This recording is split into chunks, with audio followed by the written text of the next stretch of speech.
The Gaurav Tiwari mystery എന്ന web series പുറത്തെത്തിയോടെ വീണ്ടും ചർച്ചകളില് നിറയുന്ന പേരാണ് ഗൗരവ് തിവാരി. ഒരു കാലത്ത് രാജ്യത്തെയൊട്ടാകെ ഇളക്കിമറിച്ച പേരുകാരൻ.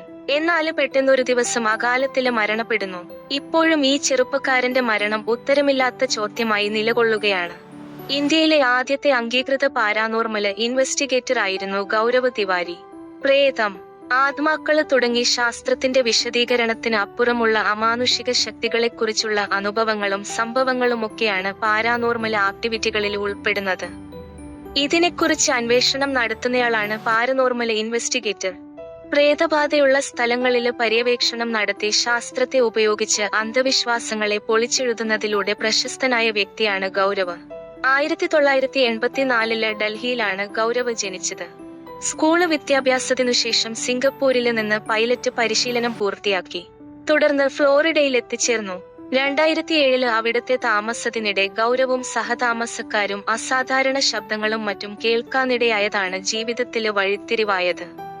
മന്ത്രണങ്ങള്, കാൽച്ചുവടിന്റെ ശബ്ദങ്ങള്, ഒരു പെൺകുട്ടിയുടെ രൂപം ഇടയ്ക്കിടെ പ്രത്യക്ഷപ്പെടുന്നതുമെല്ലാം ഗൗരവിൽ ഉദ്വേഗമുണർത്തി. ഇതിന് ശാസ്ത്രീയ കാരണങ്ങള് കണ്ടെത്തണമെന്ന് ഗൗരവ് ഉറപ്പിച്ചു. ഇതേ കാലയളവില് തന്നെ ഗൗരവ് മെറ്റാഫിസിക്കല് പഠനവും ആരംഭിച്ചു. തുടർന്ന് മെറ്റാഫിസിക്കല് ചർച്ച് ഓഫ് ഹ്യൂമാനിസ്റ്റിക് സയൻസിന്റെ നിയുക്ത ശുശ്രൂഷകനായി മാറി. Paranormal investigation, UFO field investigation എന്നിവയില് സർട്ടിഫിക്കറ്റും നേടി.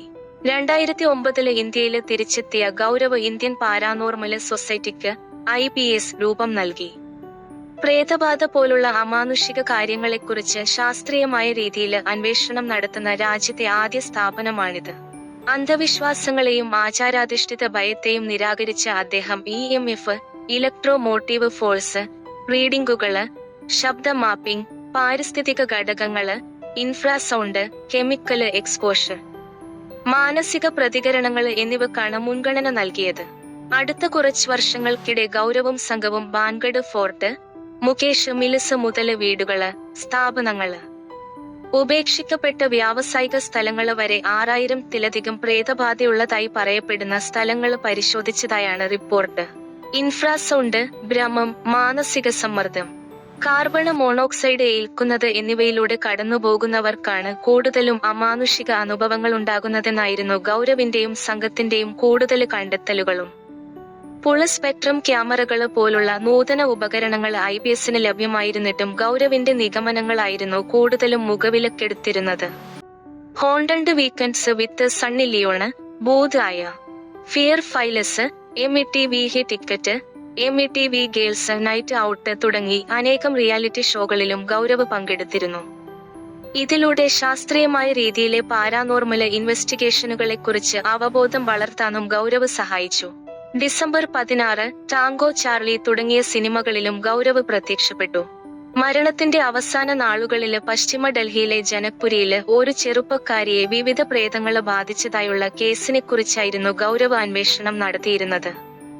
അസ്വസ്ഥത അനുഭവപ്പെടുന്നതായും നെഗറ്റീവ് ശക്തി ബാധിക്കുന്നതായും ഗൗരവ് പറഞ്ഞതായും ബന്ധുക്കള് പറയുന്നു. 2016 ജൂലൈ 7 ദ്വാരകയിലുള്ള അപ്പാർട്ട്മെന്റിലെ കുളിമുറിയില് ഗൗരവിനെ മരിച്ച നിലയില് കണ്ടെത്തുകയായിരുന്നു. 31 വയസ്സായിരുന്നു പ്രായം.